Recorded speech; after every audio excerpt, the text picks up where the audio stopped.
నమస్తే. భారత్ అమెరికా ఆర్థిక సంబంధాలపై ప్రత్యేక చర్చకు స్వాగతం. భారత్ అమెరికా ద్వైపాక్షిక సంబంధాలు ఇటీవలి కాలంలో ఈ రెండు దేశాల ప్రజలతో పాటు ప్రపంచవ్యాప్తంగా అందరి దృష్టిని ఆకర్షించిన ప్రధాన అంశం. ప్రత్యేకించి భారత ప్రధానిగా నరేంద్ర మోడీ బాధ్యతలు స్వీకరించిన తర్వాత మోదీ ఒబామా జంట మధ్య చిగురించిన స్నేహం, ద్వైపాక్షిక సంబంధాలపై ఆ స్నేహం ప్రభావం సర్వత్రా చర్చనీయ అంశాలయ్యాయి. ఎన్నో ఏళ్లుగా అమలుకు నోచుకొని సివిల్ న్యూక్లియర్ డీల్ ఒప్పందం కుదుర్చుకోవడమే ఒబామా మోదీ స్నేహ బాంధవ్యానికి పరాకాష్ఠగా చెప్పుకోవచ్చు. ఈ నేపథ్యంలో భారత్కు విచ్చేశారు Albright stone bridge group senior director, America Bharat సంబంధాలపై ప్రభుత్వ సలహాదారు శ్రీ రేమండ్ ఈ వికరీ జూనియర్. గతంలో క్లింటన్ హయాంలో అమెరికా ప్రభుత్వానికి అసిస్టెంట్ సెక్రటరీ ఆఫ్ కామర్స్ గా పనిచేయడంతో పాటు ఇరు దేశాల వాణిజ్య సంబంధాలు పటిష్టం కావడానికి వికరీ కృషి చేశారు. 2000 సంవత్సరంలో ప్రెసిడెంట్ క్లింటన్ భారత పర్యటన జరిపినప్పుడు యుఎస్ ఇండియా బిజినెస్ కౌన్సిల్ కార్యకలాపాలకు ఆయన నేతృత్వం వహించారు. ప్రస్తుత హైదరాబాద్ పర్యటనలో భాగంగా ఆయన తెలుగు వారితో సంభాషించేందుకు ప్రత్యేక అతిథిగా టీవీ5 స్టూడియోకి విచ్చేశారు. టీవీ5కు ఈ అరుదైన అవకాశం కల్పించినందుకు ఆయనకు ధన్యవాదాలు తెలియజేస్తూ అమెరికా భారత్ వాణిజ్య సంబంధాలపై ఈ ప్రత్యేక చర్చను ప్రారంభిస్తున్నాను.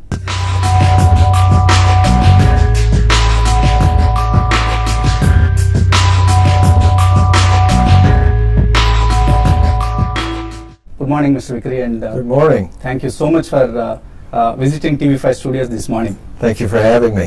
And is this how many times have you visited the city, and what kind of progress have you observed? Well, I've observed a lot of progress. I was first here in 1964 when I had a Fulbright in South Asia. And in those days, Hyderabad, almost 50 years back. Yeah, Hyderabad was a little sleepy city, very dusty. I can remember the airport was only a single room. And then I've been here a couple more times. I was here as Assistant Secretary with the U.S.-India Business Council delegation. And then when President Clinton came in 2000, I was here. But I can just tell you, since 2000, it's also night and day, and Hyderabad is to be congratulated on being a generator of growth and innovation. So you have been an expert on U.S. relationship between the relationship between the two countries, especially maybe among all the emerging economies. Your relationship with India has been so significant. So what sort of difference or progress have you seen in the relationship between these two countries post Modi administration taking over the reins? Well, I think that there has been a feeling in the United States that with Prime Minister Modi, there is an energy and a desire to be able to move forward and solve problems. It's not that there is any partisanship involved. In fact, I think one of the great things about the U.S.-India relationship is that there is bipartisan support for the relationship in both countries. In the United States, we have Republicans and Democrats who are in favor of it. And of course, in the Clinton administration, I worked very strongly with the UPA government, and now with Prime Minister Modi. There is an energy and perhaps an ability to take decisions which was perhaps lacking a bit in the last few years of the previous government. So you were here when Mr. Clinton was the president, and you led the Indo-US Business Council at the time. And have you seen any significant shift in the business relationships and the trade relationships between the two countries? Yes, I have. You know, this all got started with the reforms in the early 90s. When India decided that it wasn't going to be inward-looking, that it was going to compete rather than retreat internationally, and opened up. And then what we did in the United States in the Clinton administration was really walk through an open door and try to reciprocate. We had at that time a Secretary of Commerce, Ron Brown, who was the first African American to hold that position, and I worked with him. We did a presidential level business mission. Of course, the economic engagement went into a bit of a deep freeze at the time of the sanctions in 1998. I worked very strongly to have those done away with. because I felt that this relationship between the United States and India should be the most important bilateral relationship really in the world. Now, we got past that hurdle, and then we had a crisis really of confidence in regard to civil nuclear. We were able to resolve that. It was tough on both sides, but we did come to an understanding. And so that sort of set off another round of growth in the relationship. And then with centers like Hyderabad, which before much of the rest of India saw the vision of what high tech can be, what information technology enables services could do. And quite frankly, did it before the bureaucrats decided that they needed to regulate it. And with the strong relationship between Silicon Valley, northern New Jersey, where this fine station has reporters already, the relationship has continued to grow. Okay, and you were also instrumental in the 123 agreement, the civil nuclear deal between the two countries. Of course, the bonhomie between President Obama and Prime Minister Modi was more the obvious reason for the agreement. But India has an ambitious target of installing a capacity of 25,000 megawatts of nuclear power by 2020, which is not far away. So, do you think that target is reasonably achieved by that time? It's going to be tough because even though we've had a civil nuclear agreement, and that's opened up India to participation in the international groups and has enabled really Russia and France to partner with India on nuclear, we've been hung up on the U.S.-India relationship in regard to nuclear because of the liability law. Now, when President Obama was here in January, he and Prime Minister Modi announced a breakthrough on liability. And the basic question there was who is liable really in the first instance. And international practice is that it is the operator of the plant. Under Indian law, that is not as clear, and the suppliers have a greater degree of liability. Now, the agreement which was announced to be able to use a combination of insurance, memorandum from the Indian Attorney General, and the Convention on Supplemental Compensation hopefully has laid some of that to rest. And I think if we get Westinghouse, GE, and some of the other fine civil nuclear companies in the U.S. involved, it is an achievable kind of target. But we still need to make progress on that because, as you well know, and I wrote a book about this, India still struggles for power in two senses. One, just to keep the lights on and to keep things functioning.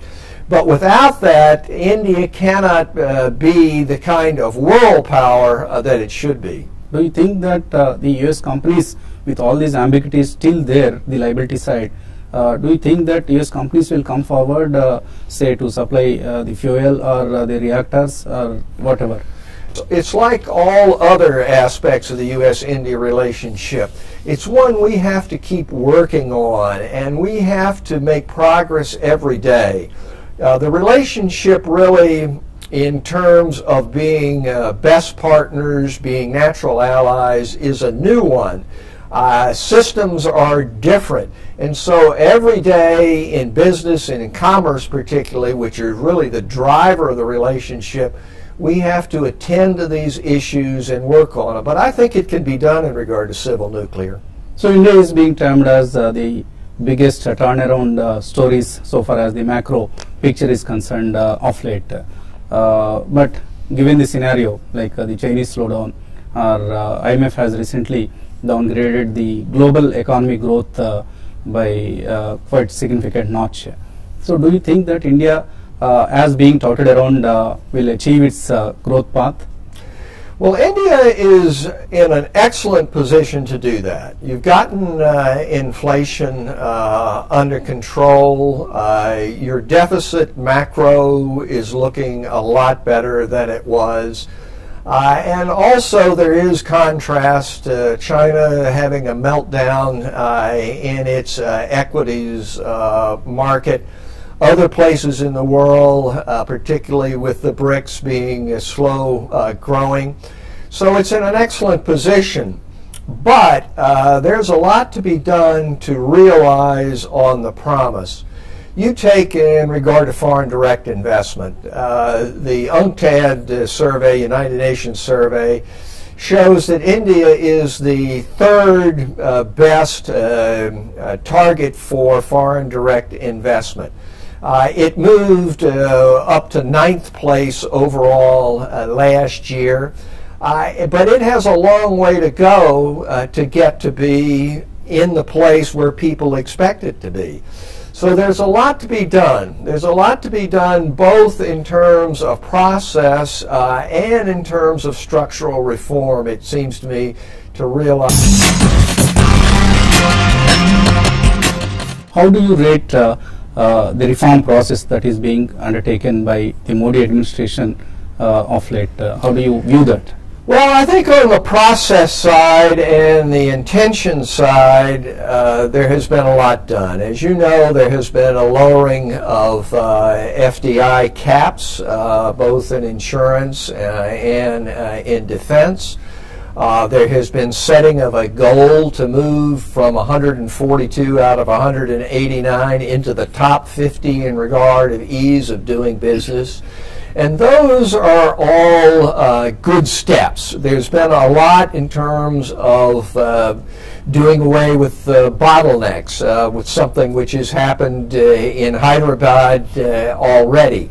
And that needs to be done nationwide. You need to be able to have a market that has a uniform tax approach. It doesn't really do any good to have India as a great country if each state really operates in a completely different tax. The GST, the goods and services. GST is absolutely fundamental, and really, you know, history shows that the more you can have open markets and the larger it is, specialization takes place and there's economic growth.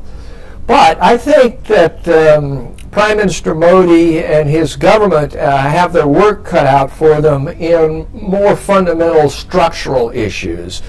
And what I'm talking about is that there is still, in my view, and I don't speak for the United States government or anybody else, I'm just a private citizen, but structurally there is still too much government involvement in the economy.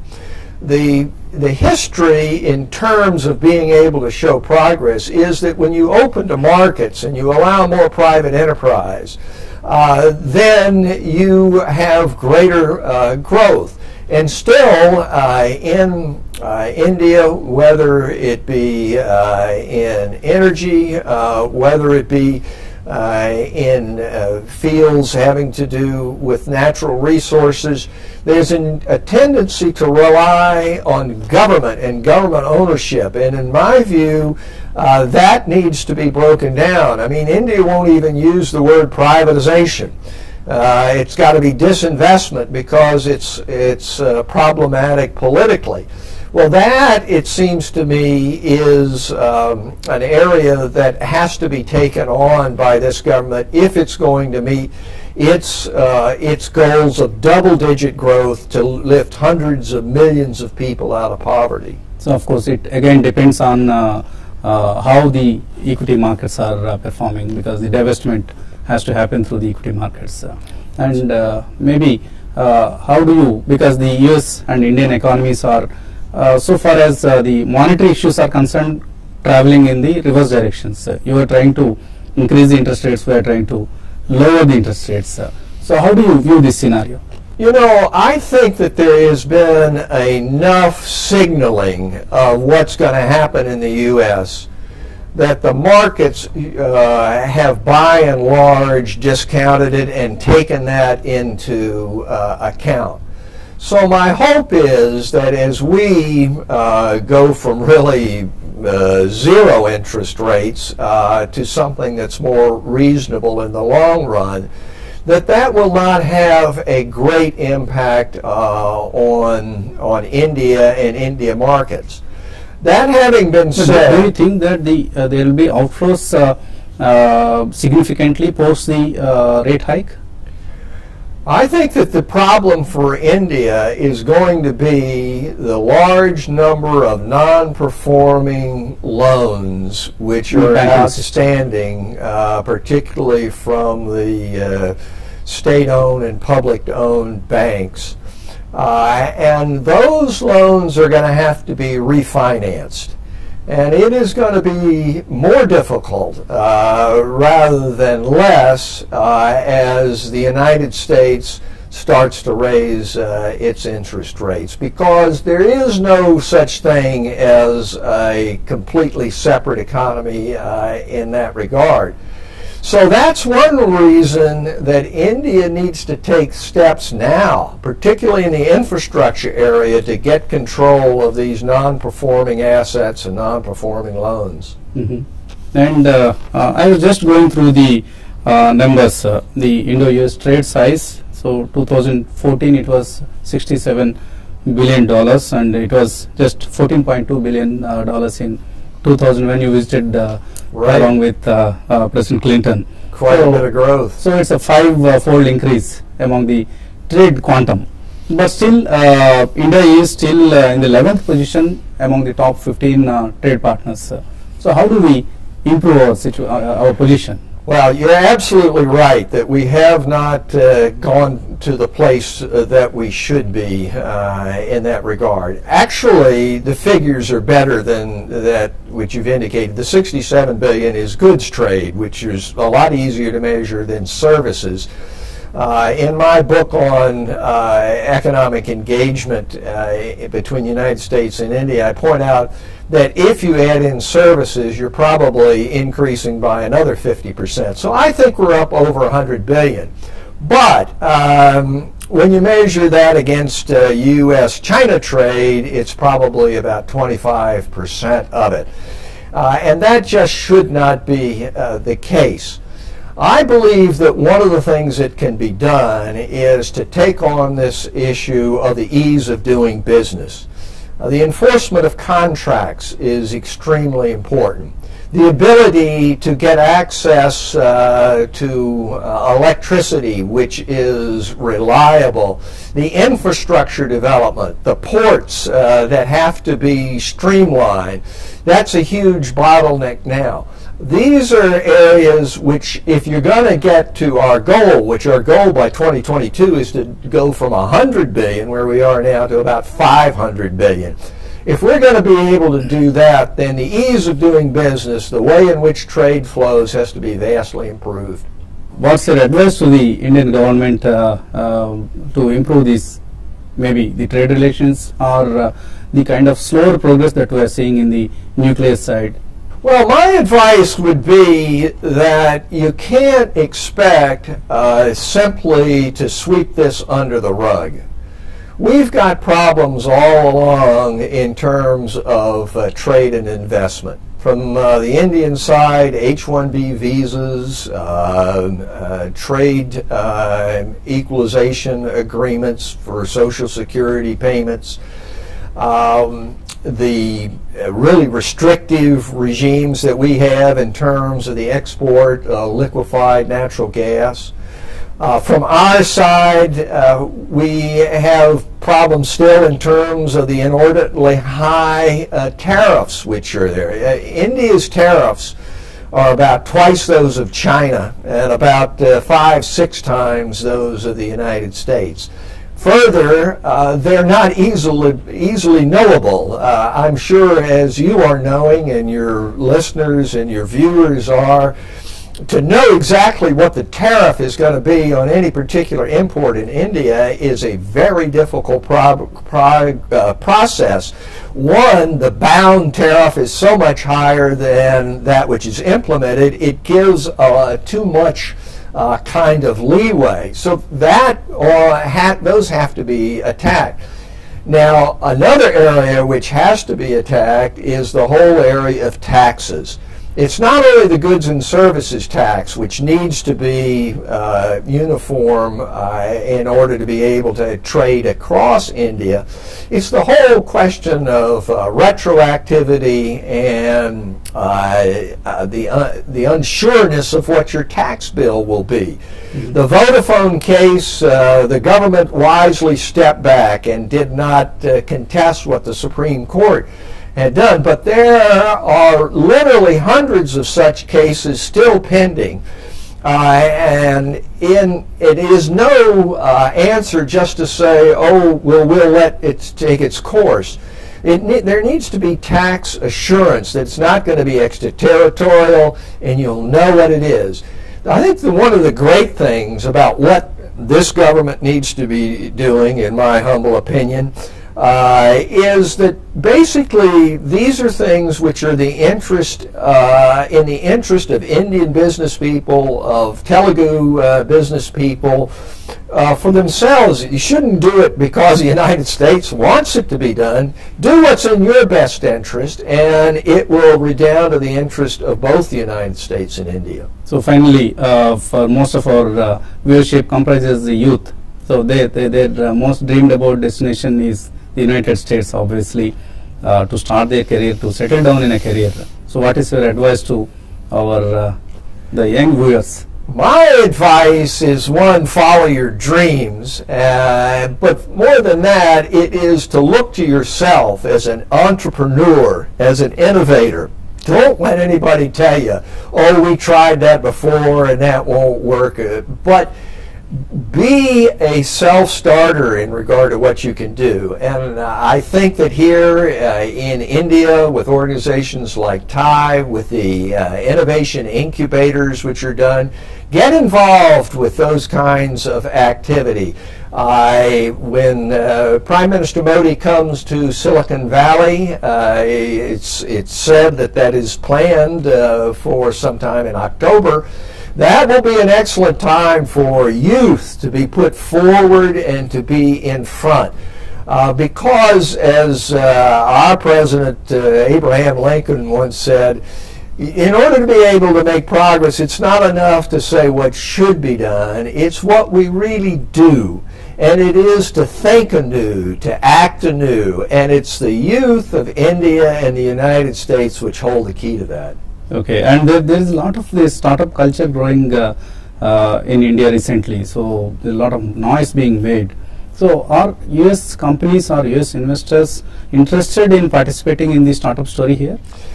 They are, but what has to happen, in my judgment, is that there has to be a commercialization of these ideas and these startups, so that a venture capitalist, a private investor, can step forward and have some assurance as to what it is that's being invested in.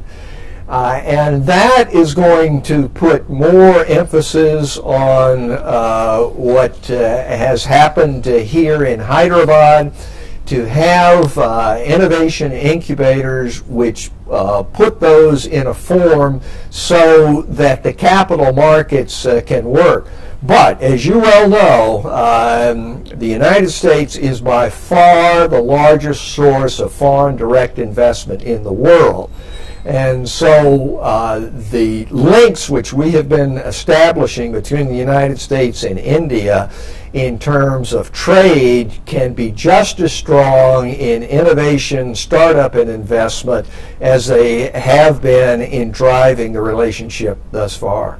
So let's wish that will happen sooner than later. And thank you so much, Raymond Vickery, for coming to our studio and well, visiting thank you us. very much for having me. It's a pleasure. Thanks.